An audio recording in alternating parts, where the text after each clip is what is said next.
we're here today with our guest, Amberly Valentine, who is an international fashion photographer who resides some part of her yearly life here in Bali. So Amberly, I'd love if you could tell us a little bit about you, because you have quite an interesting life on a daily basis. But I don't know a little bit about your history. So if you could tell us, where did you grow up to begin with? I moved around quite a bit, but I grew up in England. Most of my memories come from the Wirral, which is a part of Cheshire in the northwest of England. And I was at school there, and sort of had horses, and it was a very sort of suburban meets country life. And then my parents actually moved to Wales, and up into the mountains. So we lived on a snow-capped mountain, which was just all pine forest. It looked like something from Lord of the Rings. So those are kind of like the two places I remember like most clearly from growing up.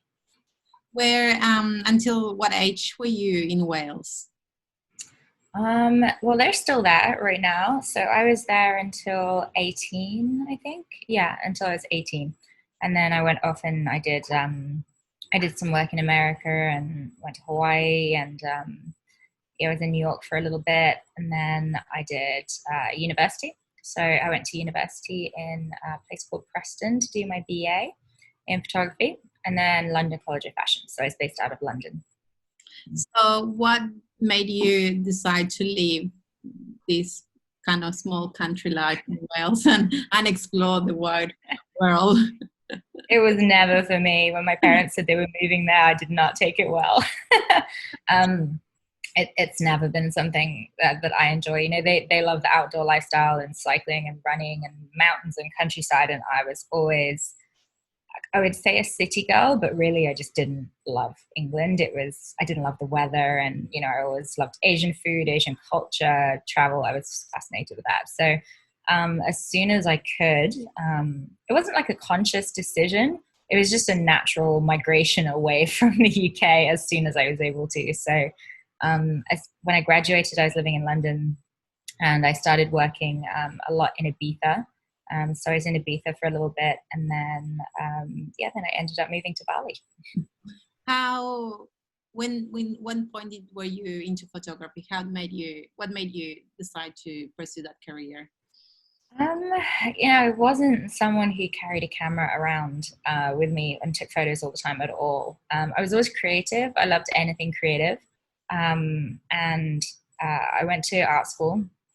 After I was supposed to go to med school, got into med school and was studying neuroscience, and just it wasn't that I didn't enjoy it. It was just kind of this, I'm not ever going to be creative again. I'm not going to have the time, and it's just not a feature of that life. So I took a break from that and went to art school. And I hadn't really got any experience, like formal training in arts. I hadn't done it at A-level at school or anything. So I did a general broad spectrum foundation degree where you study everything.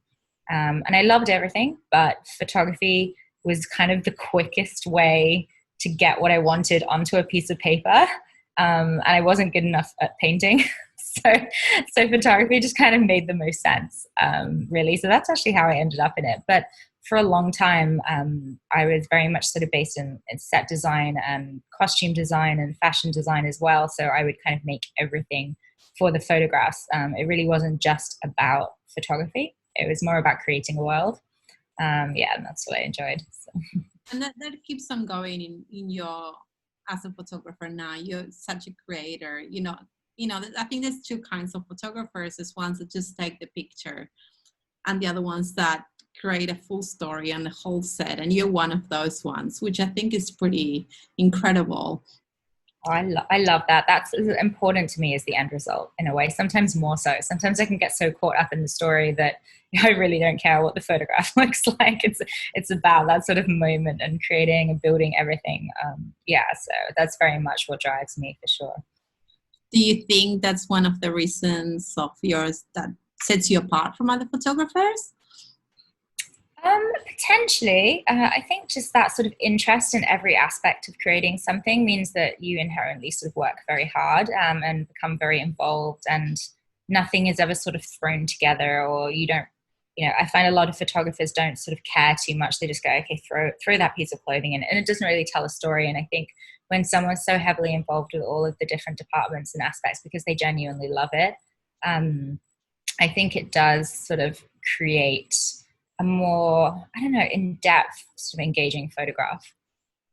Yeah, and also I guess you love it, so it's a satisfaction for you.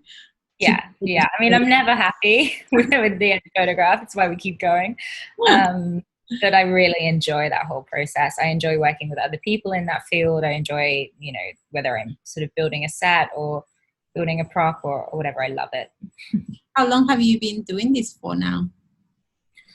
God, what am I? So at least probably 15 years. Yeah.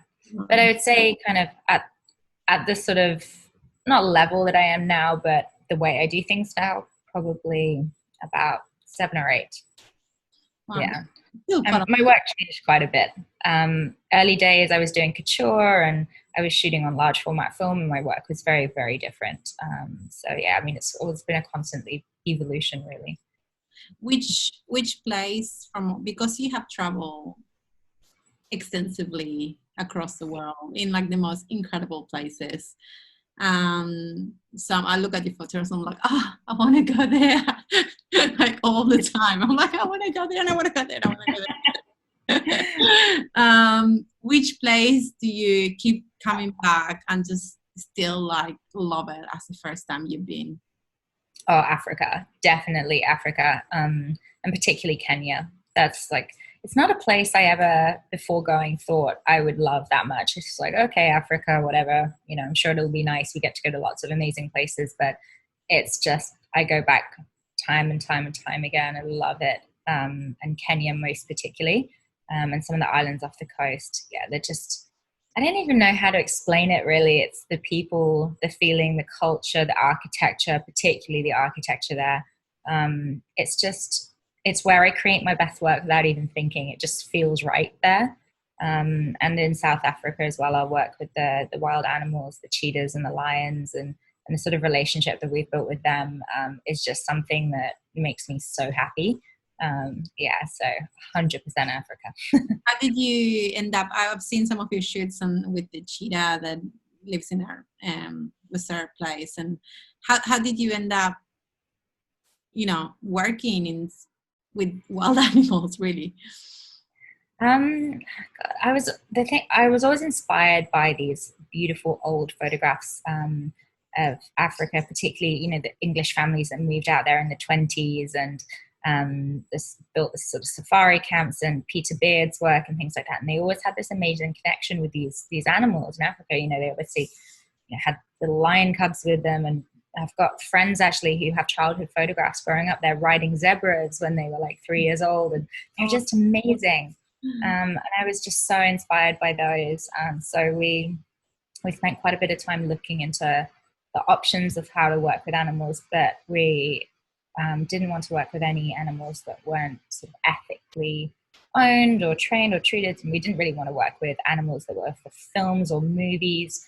And then we found this one guy, Luke, who has a farm, and he rescues animals in need, as many as he can take. So he's got a whole array of animals there, and to some of the cheetahs and things have been rescued from hunting farms where they're bred, and then people pay money to come over and shoot them as trophies, and quite often they're drugged for people to shoot them, and it's really awful. And he rescues a lot of the cats from those conditions, and the money that we paid to sort of initially work with these animals went into feeding them, keeping them, and rescuing more animals. And just over time we built a relationship with them, and particularly with these one or two cats, and we've worked with them for years now, and sort of it's taken on a different aspect. They're like family now. So yeah, incredible. It must be quite it's not your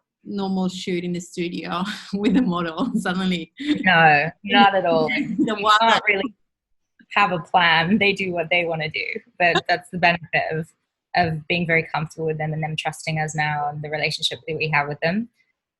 We know them so well, and they're happy to just relax with us. They're friendlier than my dog with me anyway. Yeah, so it's not so difficult now, but in the early days particularly, it was chaos. I can imagine how just shooting children in general, so shooting animals would be like, what do you do? Like, where is it? Where did it go? Yeah. Oh yeah, the lions. The first time I worked with the lions, there were three, and they just kind of all three went in different directions, and they're hyper aggressive, and they just spent the whole time trying to kill us. Oh my And it was really stressful, and they're really loud, and just every time you turned your back there was a lion behind you stalking you, trying to, and every time you crouched down he just went for you, and it was super stressful. And anyway, Luke was sort of yelling at us, trying to like, no, turn around, stand your ground, so we didn't get killed. And eventually they pulled us out of there. Like after about 20 minutes, he was like, "No, they're too aggressive right now. Like we can't work with them because they have good days and bad days like humans." And it was just a day where they were just not happy to be around people. And two of them went back because they have sort of like a truck, and two of them went back into the truck to go up the hill back to their kind of main enclosure, and one of them ran off, and they couldn't get it back. And we were actually shooting there in this, it's kind of like a large sort of mountain area. We were shooting there for a week, and so we were shooting the lions, and then we were building the sets for the rest of the shoots. So all of our team, all of our set builders were there, and we were there, and they lost this lion. So they just left us there with the lion. So for the whole day we were building sets with this lion on the loose that they couldn't get hold of. And I remember there's no toilets, there's no nothing. And oh my God, that is terrifying. in that afternoon I'd gone to like pee behind a bush, and I just saw this lion like 20 feet away. I was like, oh. I mean, they're fine. They're well fed and very well cared for. They're not really wanting to kill you. But yeah, so that was fun. That was the first time I met the lions. That's hilarious. And who comes up with this? Is it you that comes up with all these ideas of like, hey, let's go to Kenya and shoot with cheetahs? Yeah, very much so. We work a little bit differently to sort of other teams. So I put together the creative direction for that season that we're going to go for. So what's inspiring me, what stories we're going to tell, and what they're going to look like visually. And we do a lot of research into the areas, and we put together, it's almost like a magazine, which has storylines with visuals attached to it, the location that we would shoot in, the props, the sets, everything. And brands will then sort of like, each one is individual and can't be repeated, and we only do it once. So a brand will sort of purchase that package if they feel that it either fits the collection that they're doing, or some of them actually design collections for them as well. So they use it as the basis for their future collections. So we have someone who designed a safari collection for one of our cheetah shoots. So that's how we work. And I think just it creates better work, because what's happening is the team and the photographer are saying, this is what I'm really excited to shoot. This is what's really inspiring me at the moment. And people fit their collections to that. So they get the best of you, whereas I think in the early days when we didn't do this, trends kind of come around and you end up with 300 shoots that are the exact same thing because it's a trend at that time. Or you end up just shooting against a brick wall, and it's very easy to lose that passion if you're doing something that you're not inspired by every day. So this keeps every day different for us, and every day is the dream shoot for us. It's what we've been planning for 6-8 months in advance. So we're so excited to shoot it. So we go well overboard, and people get a lot more than they would if they're saying, can you just go and shoot this white wall or this beach that we shot 300 times before. So. Well, that's really interesting how it's not the brand dictating what's going to happen. It's actually you dictating to the brand what they're going to do. And I think as well, they get the benefit of the experience of obviously us doing this every day, but a photographer's eye, quite often we know when something's going to photograph really well and when something isn't going to photograph so well. And what we find is that when a client is maybe booking a location for a shoot, the collection could be white linen. So realistically, it could be shot in 500 different ways, and they've just got so much product that they have to get content for. They're just kind of going, okay, fine, we'll shoot it here. That's easy. Or they pick a villa that, maybe they personally would want to go on holiday to because it looks really peaceful. But when you think about it through the camera lens, it's not going to photograph so well. So we're not dictating in a way how the clients sort of get a campaign, because a lot of our locations and storylines can be interpreted in multiple different ways, or we include ones that are neutral, ones that are colorful, ones that have more story, ones that have less. But what they do all have the benefit of is we know that every single one of those locations is going to photograph beautifully. So I think it's a smart way of working. We tend to get far better results with those shoots than we do when people sort of try to book everything for us. Like I did a shoot this week, which was in a villa that the client had booked. And it was just not a villa that worked for a fashion shoot on camera. It was a beautiful villa to stay in, and it would have worked amazingly for one of your interior shoots. But when you put a person in, none of it made sense. So yeah, I do think it's easier when it comes from the photographer, because you have the benefit of them knowing how it's going to come across in the camera lens. I know I have these similar situations in that respect, that people sometimes say, what about this place to shoot, and what about this place? And I'm like, not gonna work. They might look good in a Airbnb photo, but yeah, the is terrible, the lighting is terrible, the wall is not good. Like all There's those. an amazing villa that you've shot that has all of the glass is green, so the entire light in the location is green. Yeah, I've been booked to shoot there a few times, and I'm like, great, if you want your model to be green. That's a classic example. Beautiful house, not good for a model. How did you make that jump between being, I guess, I don't know, were you a freelancer before you started your own company, or? I was freelance for quite a long time, and then I was agency represented, and then I started the company. And I think being agency represented was probably one of the reasons I did, because agents are great. They obviously get you lots of work, but what that does mean is they'll take any job coming through and they'll book you on it without telling you. And it's quite often stuff that is not your taste or style, that you don't want to do. And, obviously they get commission for everything you do. So it's just like, yes, great money. But, I ended up on a maternity shoot, some tie-dye saris, like, kind of weird things that just, I would never understand. I don't understand them. And if I don't understand it, I can't create a story around the character and around the shoot, because I don't really understand what's going on. So we only ever say yes to things that, we really are passionate about, or we understand the meaning behind a collection or a brand. So having an agency, as amazing as they were and as grateful to them as I am for sort of launching all of that, it definitely taught me that I wanted to be able to say no. And the only way to do that was to have autonomy. And we do say no. We get clients coming to us as well, so showing as a reference image of somebody else's work. Particularly, we get a lot of Cameron Hammond's work shown to us, and they say, can you go and do this? And we just go and ask Cameron. It's his work. Go and speak to him about it. We really only take on work that does suit our style and aesthetic, just for obviously personal reasons, but I think it delivers better work, and it means that the client's going to be happy if I really understand and am passionate about their brand and their clothing and put in 110%. So yeah, it came after having an agency and just wanting the freedom to say no and sort of keep your creative vision. Yeah. How do you think, because you're quite very successful in what you do, and like your work obviously speaks for itself. It's incredible and it's beautiful and creative, and it definitely has its style. But there's probably a lot of photographers out there, thinking, oh my God, Amberly, she's like dream person, like dream, like photographer that I look up to, and I think I want her life. I want to do what she does. Everything is amazing. How did you get here? Obviously a lot of hard work, but maybe the better question is, why do you think you have been successful? I think, hard work, definitely. Sacrificing everything for it, which you'll hear time and time again, but it really is true. I have no personal life. You just, can live out of a suitcase, and you really do sacrifice everything from your sanity to your sleep and health, everything.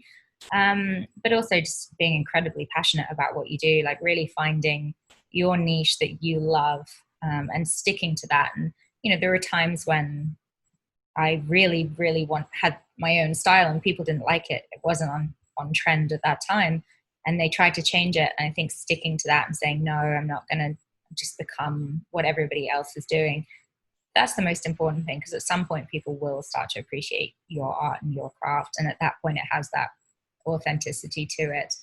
So I think that has a lot to do with it.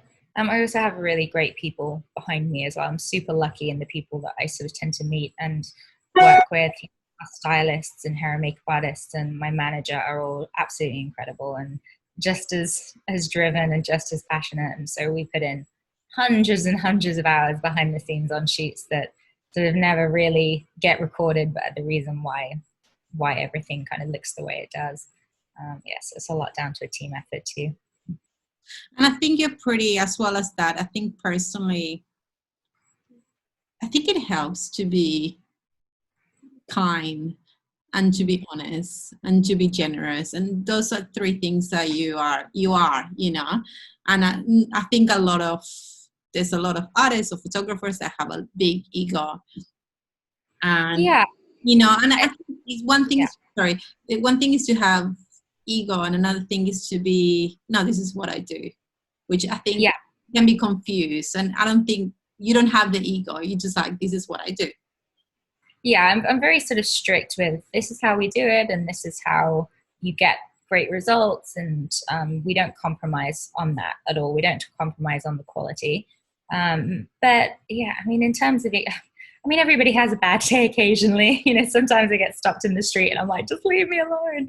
I don't want to talk to you. But no, I think you can't. I mean, at the end of the day, what we do is in a luxury industry that is relatively glamorous, and we're super lucky in everything that we get to do and the people we get to work with, the places we get to stay. But at the end of the day, it's a job, and we're there to do the best that we can do for people. And we have an immense amount of power in that. If a brand is spending $40,000 or $50,000 with us for a campaign, not only are we sort of entrusted with that, but if we do a bad job, they're not going to get sales on their collection. It can destroy their reputation. So we really have quite a responsibility to put in sort of 110%. And we do try to sort of really listen and understand our clients and models and get the best out of everybody. And I don't think you can do that by sort of swanning around like you're somebody, I think the reason we connect so well with people is because we're just normal, and you have to remind yourself to get off your high horse occasionally, but we're just normal people, and we're just there to do the best that we can do for everybody. You're very, very grounded, which is very refreshing, I think, because there's a lot of people that are not very grounded at all. Blame Instagram for that one. Incredibly, for me, like my experience dealing with you, you're incredibly grounded and also incredibly generous with when we spoke, and when I told you about my ideas and things, you're like, oh yes, which is beautiful, because I found it there's a lot of people that are very closed up, and they're scared, they worry, I don't know what their fears are, but you're just so open, and I think so generous with yourself to other people. And I think that's one of the reasons you're also successful, is apart from all the hard work, creativity and stuff, I think that's a big reason to your success. I mean, I think the more we support each other, the more success everybody in that sort of group gains. It supports all of us. I don't really understand people that sort of want to keep people away from success or keep people out of the industry. I mean, I have a lot of friends who are fashion photographers who shoot very, not similar work, because we all have our own style. That's what's really beautiful. But we have similar clients, and we talk and we support each other and we push jobs each other's way. It only ever really comes back in good ways. If I give jobs to other photographers I know that at some point when they're too busy or they're out of the country, they'll do the same for me. So I think, we're always, there's strength in numbers in the sense of just creatives being successful, operating properly, being good, moral people. And it just stops bad practices, because we really don't want to live in an industry where people expect bad practice or people to be, you know, egotistical or immoral, which sometimes this industry can be. I tell you an anecdote. When I used to work in fashion before I worked as this. And I used to be in photo shoots because I used to work for this brand that did all these very expensive photo shoots, but also we used to work with the stylist. So I was kind of doing a bit of styling, a bit of, I wasn't into the photography, I was more into the styling. And I went to this shoot, I remember, and there was this photographer assistant, and he was been assisting this lady for like 5 years or something. And she was horrible to this poor guy. And I was thinking, oh my God, I will never be a photographer. So I was like, this will be the last job I'll ever do, is do photography. When I interned, I assisted some pretty horrible photographers. It taught me how not to be. Yeah, it's pretty common. It's so funny. Another question I wanted to ask you is, well, you obviously travel, I don't know how many months of the year, but like 9 months or 10 months of the year, you're on the road. Yeah. Why did you decide to make Bali your home? It was a bit of an accident. So I never actually wanted to come here in the first place. I'd read or seen the movie Eat, Pray, Love. Yeah. Just gone, no way, that is not for me. I am not into that. And I surf. I was in Sri Lanka, and it was the first holiday I'd taken in like 10 years. And I'd met a bunch of people and we were surfing, and then they had really good swell, and then it kind of moved to Bali. The flights were really cheap. And they were all going to the airport to go to Bali, and I was going to the airport to go back to London to go back to work. And at the airport, I just decided not to get on the plane to London, just got on the plane with them to Bali. Didn't know anything about it other than hippies and Ubud. And ended up sort of surfing here for a little while, taking a bit more time off, and meeting a lot of people. And back then, there were virtually no photographers in Bali at all. There were couple of kind of surf photographers that tried to do a bit of fashion, but no real fashion photography with big productions. And a lot of the brands were actually manufacturing in Bali. Obviously, it has a huge manufacturing platform. So the fashion teams were out here pretty much from every luxury brand a couple of times a year, had perfect weather, amazing locations, and no teams. And I was like, okay, well, that's interesting. And I kind of got back on the plane to London, and I landed, and I was sharing a studio in North London, an amazing old Jamaican supermarket with Lady Gaga's costume designer. And I walked in, and there's like glitter everywhere and drag queens and 20-foot silver talking head for Lady Gaga's tour. And I just went, nope, and booked a one-way ticket back to Bali. And my plan was to speak to all of my clients and to sort of say, look, for the same price as shooting in London, your team you could send your fashion team out to Bali, and we could do something so much bigger and better for the same price, including flights, because it was so cheap to shoot back then. So I sort of pitched that to them, particularly for sort of summer collections, and a lot of them trusted me. And most of them didn't fly to Bali. Most of them just sort of said, look, you've been shooting for us for a long time, just we'll ship the clothes out to you, and you can do the productions. And we built a production team out here. And it worked. So Bali inexplicably became my long-term base, which I wasn't really anticipating. I knew I wanted to get out of London. I knew I wanted to be somewhere with sun and daylight, because obviously in London, for shoots, we would get up at 4:00 in the morning. We'd be in the studio by 5:00 in the morning. So it'd be pitch black. And then you're in a pitch black studio because you're lighting the sets. And then we would never finish before 10 or 11 p.m. at night. So I'd come home and it was pitch black. So I literally never saw daylight. And even on days off, I'd be editing, which you do in a pitch black room. So I just felt like a little mole. And I was like, I needed light. And I wanted to change that lifestyle. I was like, this is not healthy. As much as I loved London and the city, I was like, look, I want to shoot in daylight. I want to get out of the studios. I want to stop shooting with studio lighting. Like, I love set building. I love lighting sets, and it's amazing. And I was like, look, I want to go somewhere where there's natural light and start working with natural light. So I did, and it worked. And Bali is just beautiful. The people are incredible. locations, and it became my home, and it's been my home for 8 years. So yeah. What keeps you in Bali as your home? Um, it really, I have family here, and such a base, such a community, that I just love. I could never imagine really living anywhere else. And even though I do have to travel, and I am going to be spending a lot more time in other countries than I am here in the next couple of years, I think this will always remain my home. And it's just great because yeah, I can get up in the morning, I can go for a surf, my dog can run on the beach, and I can still make it to SAT. And then I can do a shoot, and then I can have a drink with friends in the evening or dinner. It's just the lifestyle that we have here is so different. So I could never have done that in London, and I love it. It's incredible. And I love the freedom, I love the freedom of riding around on a motorbike. I went to a shoot not so long ago, and just threw my cameras in my motorbike seat to a shoot. It's just so different to London, where we, be stuck in Addison Lee cars in traffic with Pelly cases full of gear. And yeah, no, it's I think it's much better for sort of mental health as well.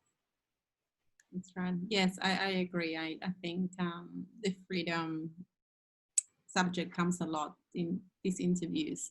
Yeah. It's just, people, there's a freedom here that doesn't exist. We haven't seen it. I haven't seen it anywhere else. No. With the possibilities as well, because you could have the freedom, but there's no work, no possibilities. But you can have both. Yeah, it's a really special place, that's for sure. Yeah, no, I do love it. I can't imagine anywhere else being home, even if I had to be away from it. How is your family? Do you ever go and see them? Your family in Wales? Or? Really, I'm not a big fan. I sort of sometimes about every 5 years, I think it's a really good idea to go back, and within 2 days, I'm desperate to leave. But they're very good. They come here a lot, so I get to see them tons. My family travel as well, quite a lot, so they're fine. They come out and look after my dog Sophie in the house when I'm shooting abroad, because I normally do 2 or 3 months sort of stays abroad for shoots. So they come and look after the house for me and the dog, and then I'll sort of catch up with them for a couple of weeks before or a couple of weeks after that as well. So I'd say they come out a couple of times a year at least. And they like it here when they come? Yeah, they do. They love it. They have a real community here because they've been coming to look after the house and they stay for like 2 or 3 months at a time. So they've got their whole set of friends and their social life, and they just slot straight back into life here. And they ride motorbikes around, and they're like Bali locals. But the first time my mum came, I remember she wouldn't eat anything other than pineapple, and she wouldn't go anywhere. She was just convinced she was going to get sick and die if she ate anything in Bali. She ate pineapple for like 3 weeks. But no, she's good now. They still don't speak any Indonesian, any Bahasa, but they definitely have their life, their friends. Yeah, they go off to dinner with everybody, and no. That's awesome.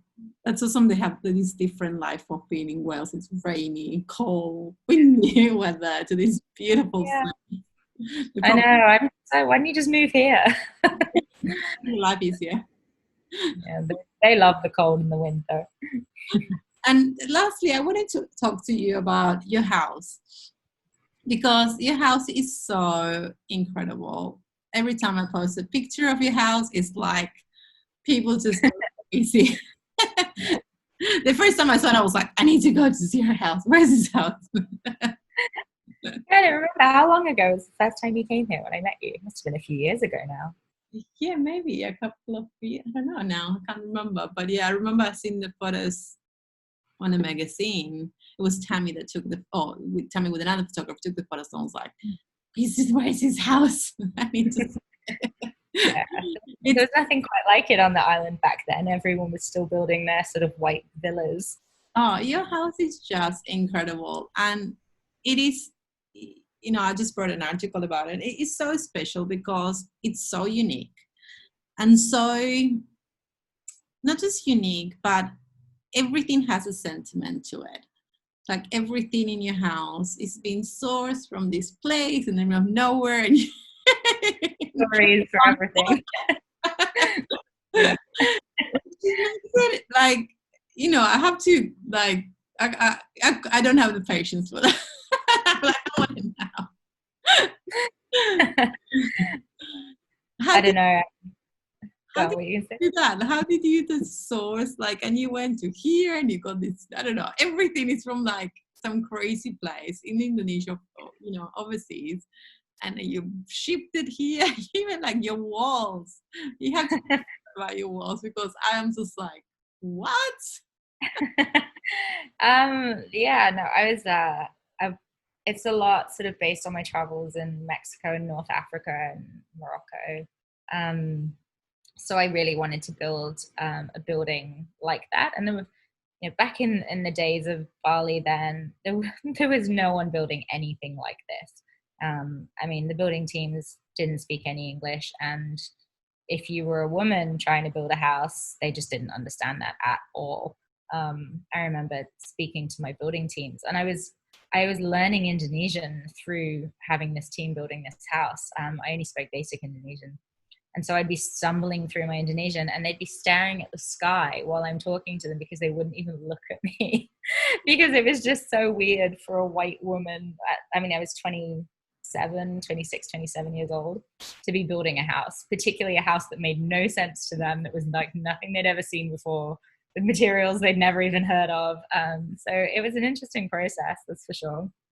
Yeah, and the walls are tadalakt, which is it's widely used across Morocco. And I love the sort of quality of it, the texture. It kind of goes from like smooth and silky through to really rough and just earthy.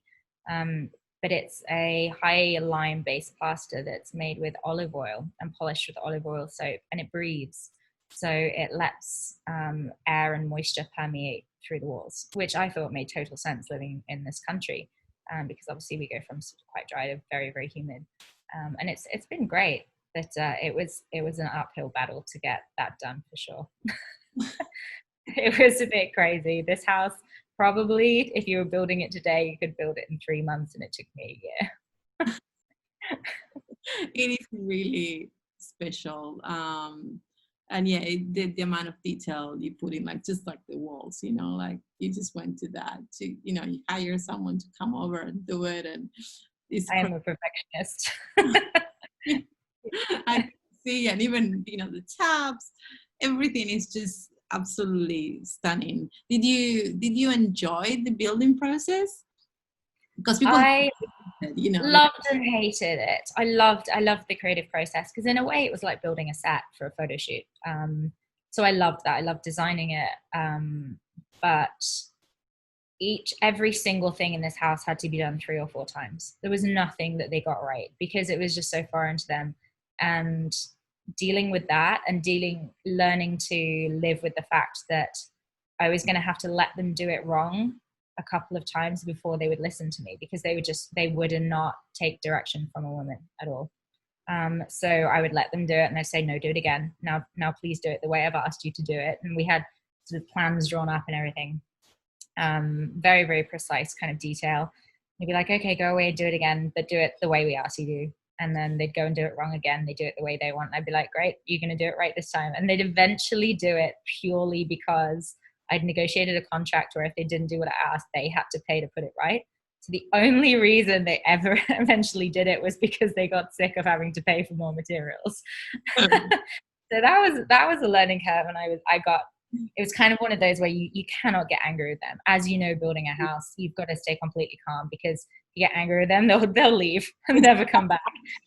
Yeah, it's not part of the culture here. If something goes wrong, you're meant to laugh about it. So I'd sort of like go out of the house, down the road, scream at the rice fields, and then come back with a smile and say, do it again. So that was a learning curve, and I did not enjoy that part, but I loved the actual creative part of building, and I loved sourcing all of the bits, even down to the tiniest details, which I know we were talking about. You're hating having to find your taps and new things. So I loved all of that. I loved detail. I love that.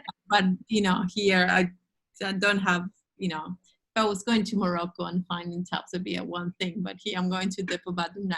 There's no Oh God, definitely Banganan, yeah. There's not that I many choices. think I lived in that place for a year. Yeah. Anyway, Yeah, the choices there are not good. not good. And there's not like there's a couple better places, but there are some of them are so expensive that you're like, I can't do it. Can't do it. No, no.